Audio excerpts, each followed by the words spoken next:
April 29th, 2022 is a day that many in Andover will never forget. A powerful EF3 tornado struck with estimated winds of 155 miles per hour. Some lost everything, but the success that day was 0 fatalities, proof that quick warnings save lives. We had a very volatile environment when it comes to dynamics. The dynamics were there for the possibility of severe weather or the possibility of even tornadic storms. That's Brad Ketchum, now retired. He's the meteorologist that issued the Andover tornado warning, but it certainly wasn't an easy call. I initially went with a couple of severe thunderstorm warnings because they looked like they had elevated cores that could produce hail.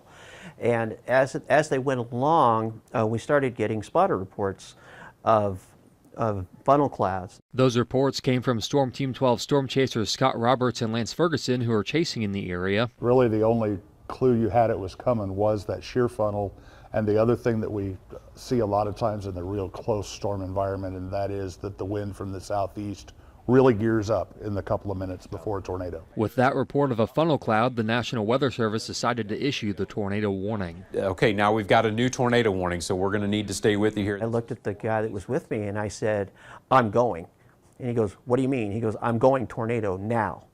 And so I went tornado warning, and right after I issued the tornado warning was when two of our spotters, Scott Roberts and Lance, said they had a tornado on the ground. This is Scott Roberts. These are live pictures from him. You're watching a tornado in progress. The tornado would eventually be visible for miles, tracking through the far eastern part of Sedgwick County and cross into Butler County around 8:15 p.m. When it finally formed and everybody could see it, I felt relieved in the fact that I knew it wasn't in a large condensed populated area.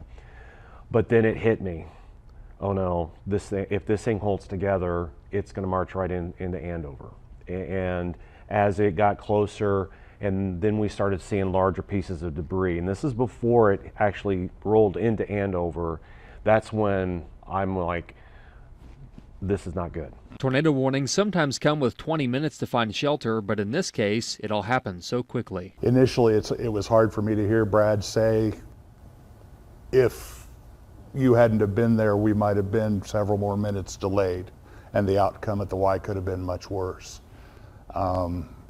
It was hard for me to hear that initially. But yeah, it's gratifying to know that I have, well, it's gratifying, but it's also a big responsibility to know that I have the trust of those people, that I can say, yes, I have a tornado coming to the ground now, and they'll issue a warning off that. Storm Team 12 is proud to have the largest team of storm chasers to help keep you safe this spring and summer. For Storm Team 12, I'm meteorologist Peyton Sanders.